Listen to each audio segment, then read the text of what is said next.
Hello all and welcome to the official FanTeam podcast brought to you by FanTeam, the biggest daily fantasy site in Europe. My name is Andrew and today I'm joined once again by injury analyst and fantasy football expert Ben Dinnery with his fancy new FanTeam background. Very nice, Ben. How's it going? Very well, Andrew. Very well. Fresh from a media blackout, and can I say I very much enjoyed it. Enjoyed the peace and quiet, mate. Honestly, it was unreal. So more of those blackouts in the future, please. I can imagine, because every time there's any sort of injury to anyone, you see the whole rest in peace, Ben's notifications, all this kind of stuff, and everyone's on to what's going on, Ben? What's going on, Ben? And half the time the players still literally stricken on the pitch. Ben, what's going on? What's going on? You're like, I can see what you can see.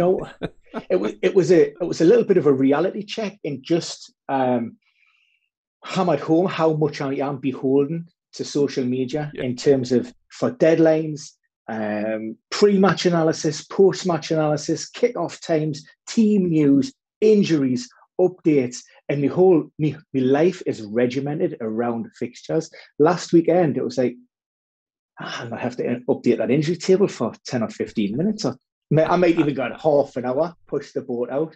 Whereas, unless it's, when people are on a social media and they need it, it's instant, they need it there. But I was able just to take a step back and thoroughly enjoyed it. There you are, mate. Good stuff. Have you had any luck in FanTeam in recent weeks? Yes, I have. So last weekend, obviously, we know that game was cancelled because of the Man United game that was postponed. But I was going for the third cash finish in a row. Wow. So I've had two decent finishes since we last spoke. So I had a cash finish on the actual video that we done, and then followed that up with an even better finish. I had two teams both in the cash. And then last weekend, I went heavy on. I very much went on the underdogs, and I think even for me, I had a record in terms of how much budget I actually had left. Oh wow! And I'm positive I was around. I think maybe 16 or 17 million left in the bank by the time I picked the 11. I went heavy on.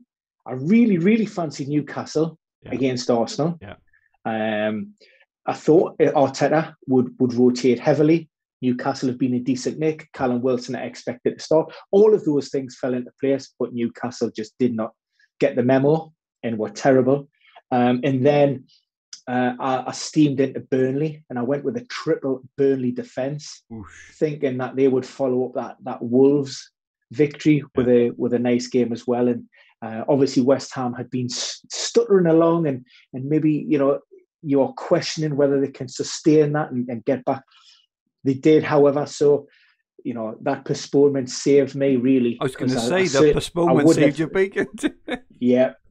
So, officially, I can still make it 3 in a row if I finish in the cash this time around. Indeed. I cashed the weekend before last very nicely, but I was very disappointed that last week's one was cancelled because I captained Kai Havertz. It was, it was the early game. I think it was one of the early games, wasn't it, of the weekend? And I captained, and so I was absolutely flying. And I also had, I had Reece James and someone else, So I think until the Spurs game, I was going well. But obviously, when Bale and Son scored, who I didn't have, I fell a little bit. But I was still in the cash places, and then obviously I learned, that it was being postponed. I was having a few drinks out the back as well, so I wasn't celebrating. I wasn't fully sort of aware of what was going on. But just to say, as Ben has mentioned already, there, due to the Man United a Liverpool match that was postponed last weekend, the Gameweek 34 monster was cancelled halfway through, and all entries refunded. It was the only fair way to deal with the situation. As I say, even if I did captain Kai Havertz, which was unfair, but there we go. So we would normally touch on last week's winner, but due to the postponement, we will have to skip it this week. So for our YouTube watchers, please remember to click the subscribe button in the bottom right hand corner of the screen and to press the like button if you enjoy our content. So our feature tournament for this podcast and video is the Game Week 35 Weekly Monster. Let's hope this one goes goes to plan, which has a prize pool this week of a massive €75,000. And we'll be running through the game week's applicable fixtures and sharing our entries with you. For our UK watchers and listeners, this equates to a prize pool of £67,500. So our watchers and listeners are aware what the weekly monster is. It's very similar to the free hit chip in Fantasy Premier League, where you basically pick the best 11 players for the game week that you think will score the most points. So very briefly run down the rules. You build a squad of 11 players. It must include at least one goalkeeper, 3 defenders, 2 midfielders and 1 forward. You can select up to a maximum of 3 players from any one Premier League team. You have a budget of 105 million to build your 11-man team, and you pick a captain and vice captain. Your captain scores double points.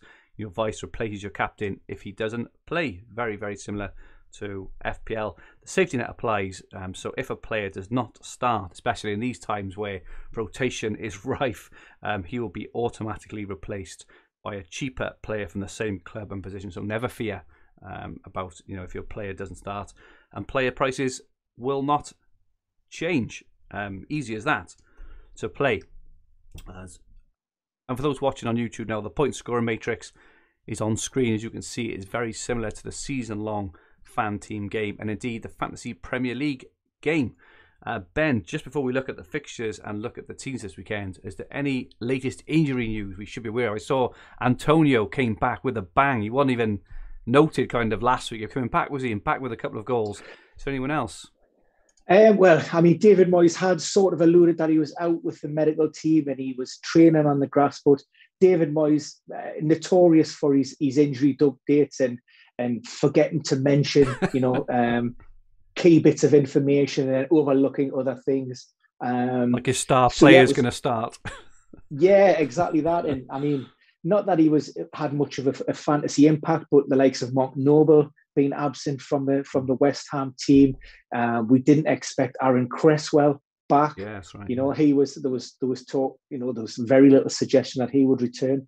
But I mean, a good one to touch upon maybe is you've mentioned there Antonio, and we've done a little thing on Harry Kane and return to play, and this is maybe good for this fan team audience, how a return to play is not necessarily return to performance.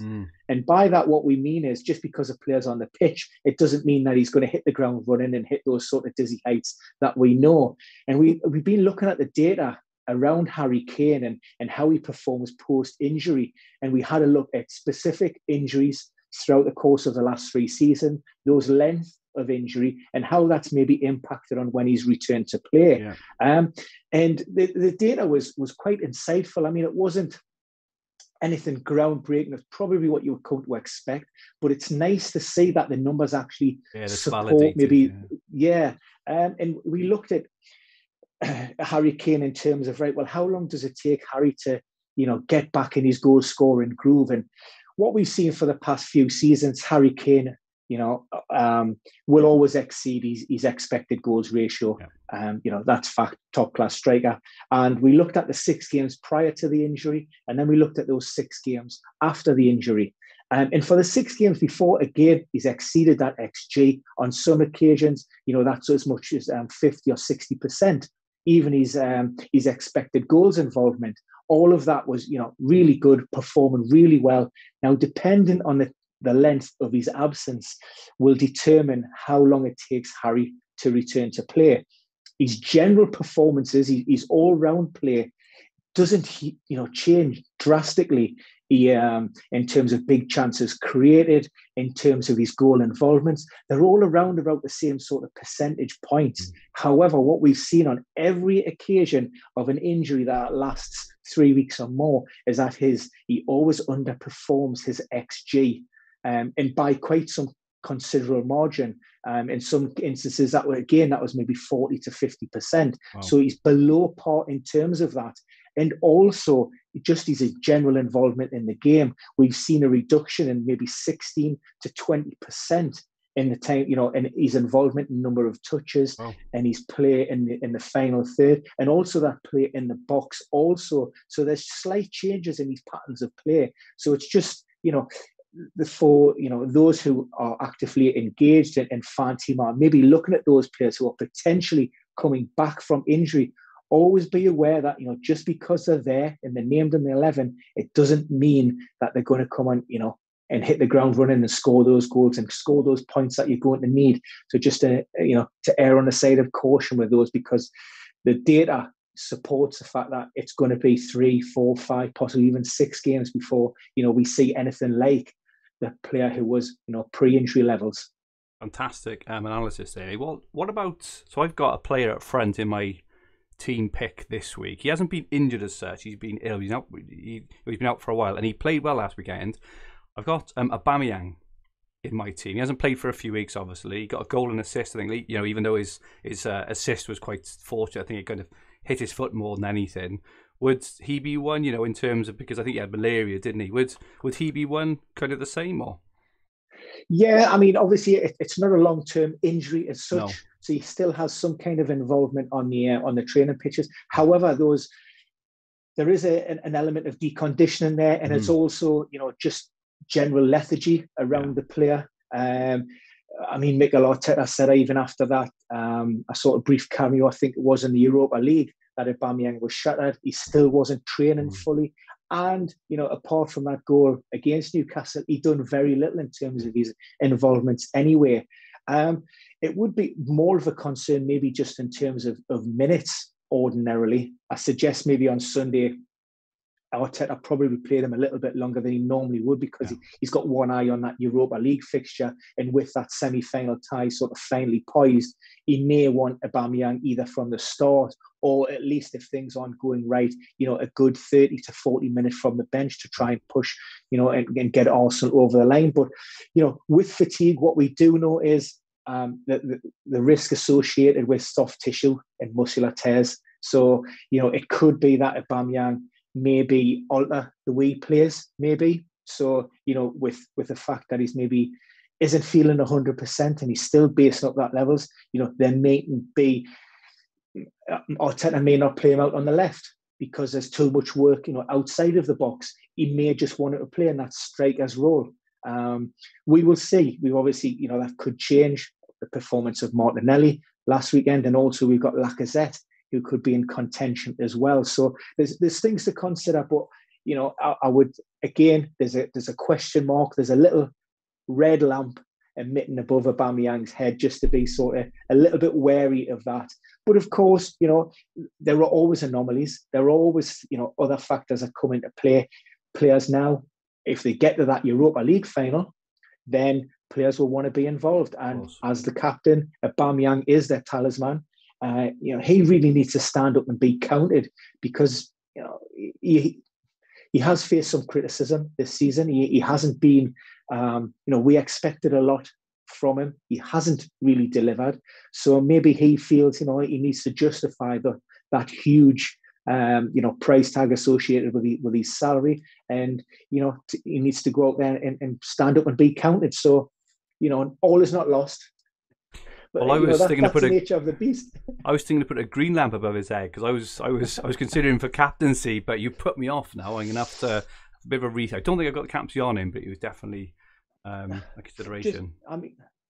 Just for me with Arsenal, again, I touched upon it. We'll have to see what happens on Thursday night, first and foremost. But I think if you look game week to game week, Arsenal, or Mikel Arteta, made 9 changes for that Newcastle game. Now, Arsenal are not a Manchester City. They haven't got 2 extremely strong starting 11s. So you're going to lose a little bit there. And you're also going to lose that continuity and that fluidity. Yeah.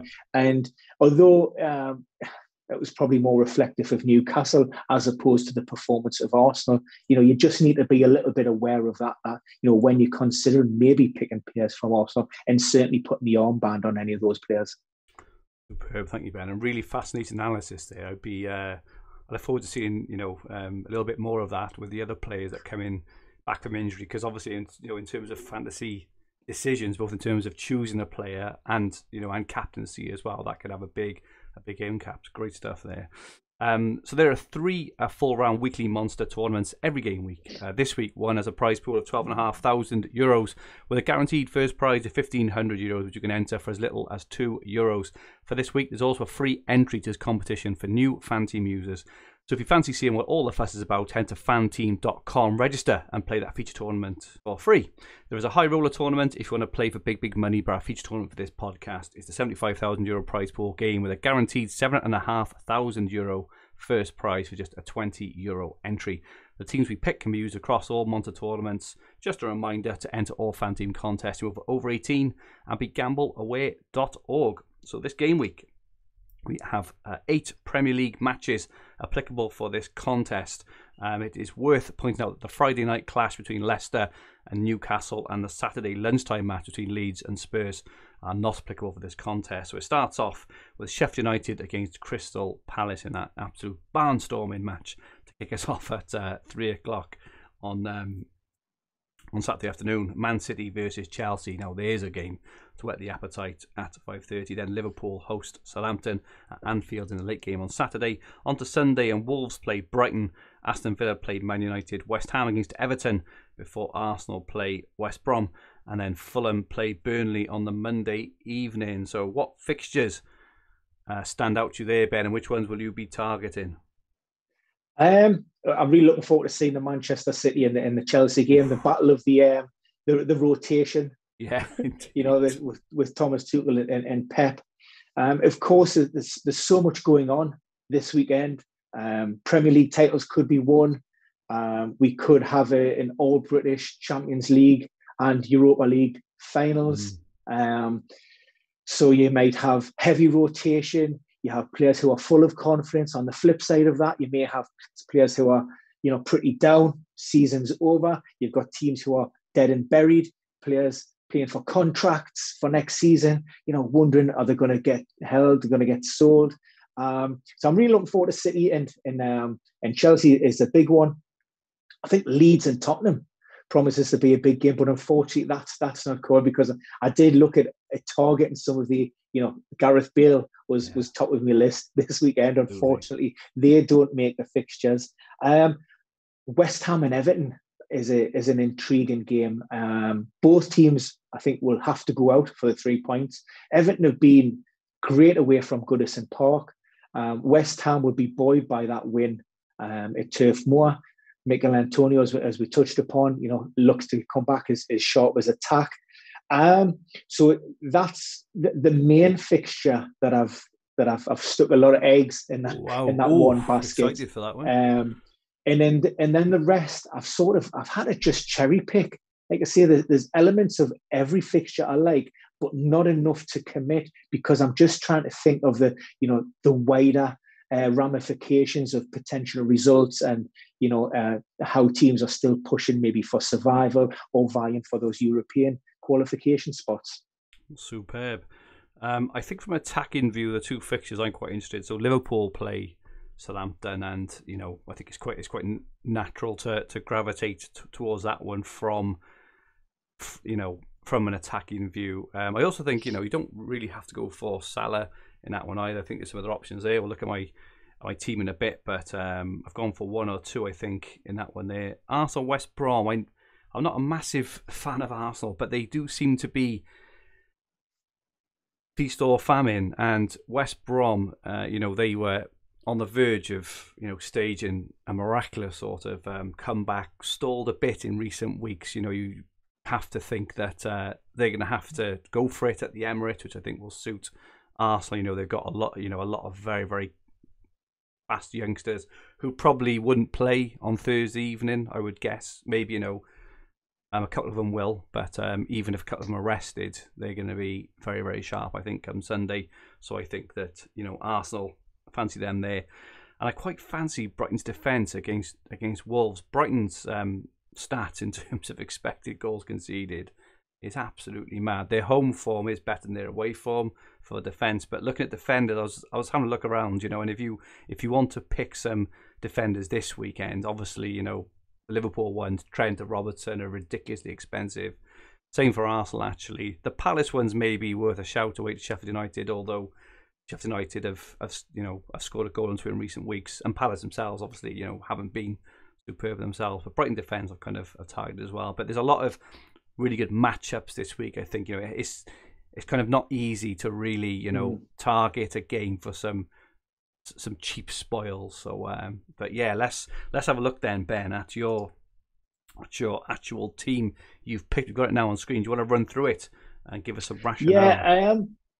Yeah, so went with a 3-4-3. My initial idea was a 3-5-2, but I just couldn't get that fifth midfielder that I really liked. Liverpool, like you touched upon, were high on my list of priorities in terms of getting players in. League form has been a little bit patchy, and when I looked at the price of Salah, and I just couldn't justify the price tag. Very in all honesty, week, yeah. Very, very expensive. Like I say, I really like them. I've been hugely disappointed with Southampton. So I actually went through and picked 10 players and needed a goalkeeper, and realised I had money in the bank, and Alisson fit the bill in that respect. I mean, Southampton expect it to be again without Danny Ings. They will lose Minamino. He can't play against his parent club. Yeah, it's a good show. Yeah, so I mean, Southampton were improved 10 men last time out, managed to get a point, but like I say, I expected a lot more during this run-in. So for me, Liverpool need to go out and get 3 points. That's their only objective during this run, is to maximise returns in every single game. And when I touch upon, we talk about the Liverpool attack. You talk about the loss of Van Dijk, how it's been huge to Liverpool. The Liverpool attack, in effect, when I think it's big chances converted in the box. When they won the Premier League last season, they were converting it around about 16-17%. This season, that's in and around 8 to 9%. So to help quantify that, it means that every big chance, they're only converting around about maybe 1 in 9, 1 in 10. So, for that kind of outlay, for those returns, and if you're not getting the goals, if you're not battering teams, then you need to start trying to keep clean sheets. So that was the rationale behind Alisson. The three-man defence, I was a little bit disappointed to see Cancelo rested or not starting against Paris Saint-Germain. So, we know that Pep's going to rotate. I think it was 8 last weekend. He's just edged ahead of Thomas Tuchel in terms of the number of changes game week to game week over the last 6. Which the two of them are just ridiculous. They're, head and shoulders above anybody else. So I'm working on the assumption that, Cancelo starts because he didn't against Paris. And, he just offers so much, not just in terms of a defensive, but also offensively. And there's options there to him, playing maybe a slightly advanced role. He doesn't necessarily have to go and maybe one of those fullbacks, either for, on the left, he might start Mendy, and there he's got Zinchenko, or the right, or he's got Walker, or he could put him. So Cancelo. And Sheffield United, Crystal Palace haven't been great. There are question marks over Wilfried Zaha at this moment in time, although I don't think that's anything serious, and I personally would expect him to play anyway. But it seems as if Sheffield United are playing for Paul Heckingbottom. Massively disappointed, and dare say a little bit surprised at that result at Tottenham. I certainly didn't expect it. I thought that would be a little bit tighter than it actually was. And that first opening 45 minutes, they were poor. So back to Bramall Lane, and I maybe expect to see a more robust Sheffield United team. They'll have a couple of players coming back in. And Bogle is the one, he's by no means a guaranteed starter, but he is their premium defender. So, whoever, if he doesn't start, then I've got the safety net option. And I can see Sheffield United, maybe he's nicking that game 1-0. And the third defender, again, this is a bit of a punt as well. I'm bit of a Hail Mary. Yeah, I mean, look, again, Scott Parker's, they've got to go out and they've got to get a result. It's 3 points. Now that could mean that it's gung ho, or they could look to keep things really tight for 70, 75 minutes and then push on for the last 15. So I've stuck Anderson in there, and they're enablers. They're cheap enough. And yes, you've got Chris Wood, who's been outstanding in recent weeks, and Burnley, tremendous result at Molineux. but Sean Dyche doesn't rotate much. He doesn't make many substitutions. And I think that team's just it's just a little bit jaded. The season's catching up with them. They've done enough now. I would say the league table down the bottom won't change much. I think that's your bottom three going down. And maybe subconsciously, Burnley they may not just have that intensity about them. And I think maybe, again, Fulham could maybe edge that 1-0. So in midfield, I've went with Paul Pogba. And again, I'm thinking they've got the game on Thursday evening in the Europa League first and foremost. They're 6-2 up. I do think Ollie will go strong to kick off. They won't want any mishaps, any mistakes. Get the game put to bed and then start making changes. Solskjaer made the mistake of dropping Pogba ahead of the Europa League tie, the first one, and I think United drew 0 each. So in terms of looking at who he's going to rest and who he's going to rotate, I don't think Pogba's one of those. He's played him in that advanced role, almost out on the left wing, and he's flourished. He's come back. He looks to be finishing the season strongly. It's been injury hampered. He had COVID. He had a bit of long COVID. So I really think he's benefited from maybe, that lack of minutes during the first half of the campaign. And like I say, they're going into the Europa final, probably. And that confidence, breeds confidence. So they will go in, expecting the result. The only slight concern is they've got a double game week. So it's Villa up first, and then it's Leicester, who are currently in third place. Ollie might want to target that Leicester game and have a really strong lineup to say, right, well, if we win that, we put third place to bed and we're secure in second. So I don't want to see Ollie change things too much. That would be the only concern, but otherwise, Paul Pogba. I'll go with Arsenal first, and I've went with Gabriel Martinelli. And yeah, look, at St James's Park, he was great out there on the left-hand side. Mikel Arteta's a big fan, and he might feel, if he puts some good performances in, he may be able to force himself in to that Arsenal lineup should they get to the Europa League final. So he's got a little bit to prove for himself, lad with a big future.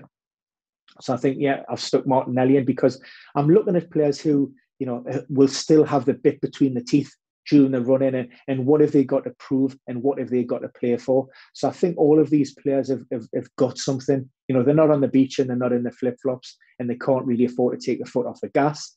Now I'll go with me next 4 players really. And I mentioned at the start of the show, I've targeted the West Ham and the Everton game. And that's because you've got West Ham who are pushing Champions League and you've got Everton who are pushing a European qualification spot. Everton have been hugely disappointed at Goodison, but their away form has been excellent. And for me, there has to be goals in this game. I don't think it's a one where either team would be happy with a draw because there's too many teams in and around them that can push. And so they need to get the 3 points. And if you're looking at attacking assets from each team, I'll go with Sigurdsson. Ordinarily, I would have went with James Rodriguez, but the concerns with regards to his calf problem just mean that although he is expected to return, it could mean in and around that 50 to 65 minute mark, Ancelotti may look to bring him off. So I think Sigurdsson, just on form and just in sharpness, and he's looked decent with Calvert-Lewin up front. And I've went for him over Richarlison. Because I've been disappointed with Richarlison in recent weeks, I've went with the Brazilian over Calvert-Lewin. But if he can build on his goal from last time out and again finish the season maybe like he started it, then there's potential in that points. And the home side, I've been with Lingard since he joined West Ham in other formats, and he hasn't been great in recent games. Even up Newcastle, I think, where he got the goal, he was disappointed. He was on the fringes of the game almost, but he reminds a little bit of that of how Bruno was. Didn't necessarily have to be playing well, but he was still getting the points, dead balls, or maybe spot kicks. So he's due a decent game, and I'm not one for going for returners from injuries per se, but I just think Antonio's hard to overlook given his performance, and also you're going to get that big bounce of enthusiasm for the first 1, 2, 3 games back.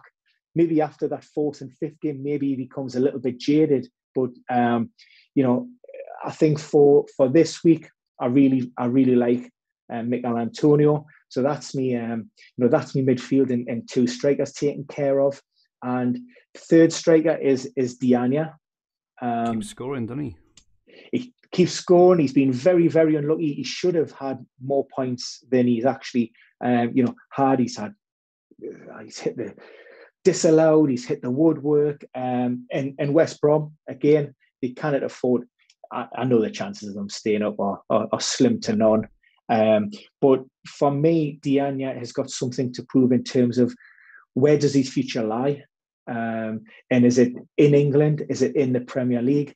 I don't think he'll drop down to the second tier with West Brom, but I think the performances that he's shown since he's been on loan to West Brom, he's a striker that's able to play at this level, and he keeps on doing what he's doing. I can see, a couple of, decent mid-table teams in that Premier League thinking, well, we might take a gamble on him if he can, keep on producing. And so that's the reason I've went for him. And again, around the heavy rotation around Arsenal, hopefully, that will maybe, particularly in defence, where you're not going to have that continuity, you're not going to have that that understanding from the off. Maybe West Brom and Diagne can take advantage of that, with maybe Pereira, pulling the strings in behind him. Fantastic. I really like a few of your picks here and your rationale, Ben. I may have to have a little fiddle with my team when we get off here. I like the Bogle pick as well, the 6.6 Bogle in particular. I like your rationale, for West Ham and Everton and stuff as well. Very good stuff there, mate. Let's just have a brief look at the team which I picked out. So mine looks very, very different, but I will certainly be entering a couple in. So I mentioned I fancied Brighton at the back, and I've stacked up triple Brighton at the back. Big call. Away to Wolves. So I've gone for Dunk, Veltman, who always looks dangerous. Veltman, he looks really good up and down that wing, and White at the back. I went for White ahead of anyone else, only because he's the most expensive one left, so the safety net will apply there. So I've gone for that and the back 3. I'll come to the keeper last because he's a budget pick. I've then gone for 5 in midfield. I've gone for Martinelli as well, so I really like that pick. I think he looks really, really dangerous. He's also the most expensive out of Arsenal youngsters. We kind of mentioned as well people like Smith Rowe and Saka, I think, as well. So if he doesn't start, you get a really good youngster in his place. And for West Brom, I went for Pereira as opposed to Diagne. I think Pereira on penalties, I love penalty taking. It always gives them like that kind of extra edge on a player whenever you're tossing up, because you don't have to play well to score a penalty. And Arsenal, as we know, are quite prone to making errors at the back. So I think that Pereira could be a good shout. I did go for Zaha. So I do agree with you.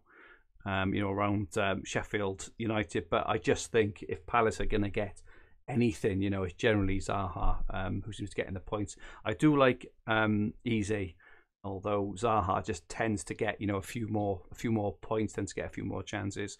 That's why I went for him, and then I doubled up on Liverpool attack. So this is where our teams massively differ, Ben. I've gone for both Salah and Mane, and I think that I've actually got the armband on Mane because I think it's one of those times. Salah seems, a pretty kind of obvious pick, but I've noticed that, where Salah, sometimes drifts out on that right-hand side, Mane tends to come more centre. Mane's had so many chances this season. You could have mentioned the stats earlier about the chances they miss. Sooner or later, they're going to put the chances away. He's playing against his old team at home. So I've gone for Mane as captain. Very, very, I say a brave pick, probably a bit more rogue than brave, but I do think he's got a good shout. So that's my midfield. Up front, I thought I'd gone for Antonio, but I haven't. I've gone for Aubameyang. but you have put a red lamp in my head on him, so I may have a shifty round to him. But you are right about the Thursday night match. Depends what team they put out. He is the most expensive forward, so if he doesn't start, you would expect Lacazette to come in anyway, so it's not the worst thing in the world.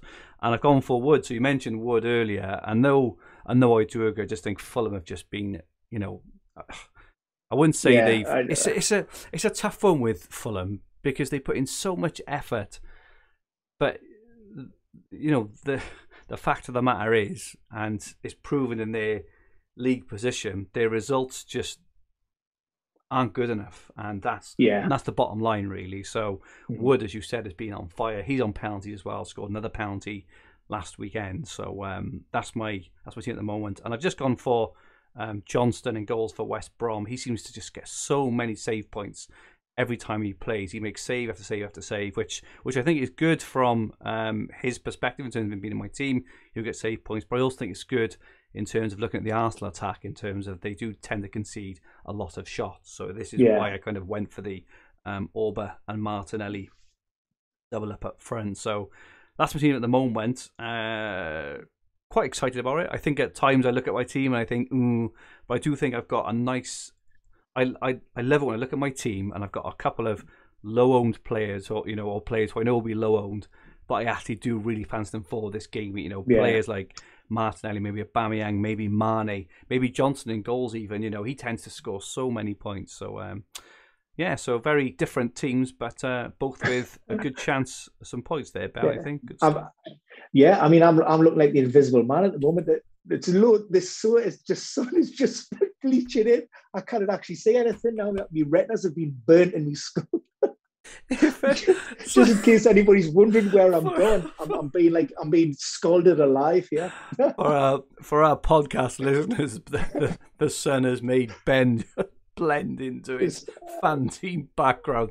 You can only see his eyes, what's left of his hair, and one arm. It's an absolutely wonderful sight. I love that. The things that we have to put up with. Things you have to do for work, mate. Indeed. Never work with kids and animals or the sun. No, that's right. Okay, so they are our teams for the Gameweek 35 monster coming this weekend. Finally, if you haven't seen it already, we have some great news to share with you. FanTeam are pushing the boundaries even further this summer with a £1 million Euro 2020 FanTeam fantasy competition with a completely life-changing £200,000 first prize. Absolutely phenomenal. I can never say it. Phenomenal.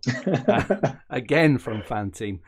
There are a couple of videos on this channel already to talk you through how it's going to work, and you can sign up and start drafting your Game Week 1 team right now. So what are you waiting for? Sign up, start drafting your team. Obviously, the deadline will be right before the first game starts, so you've got plenty of time to have a tinker, but it is worth familiarising yourselves with the rules and with some of the player prices. Ben, have you sent your European scouts out yet to gather all your information for you? I've made some tentative inquiries. I'm really, really excited. Of course, the real work will not happen until the Premier League season has finished. And we've already had some good discussions with yourself and the general ahead of that. We will be reconvening in the war room to have a further chat. But there's a couple of teams that I've identified that I'm going to pinpoint. It's going to be difficult.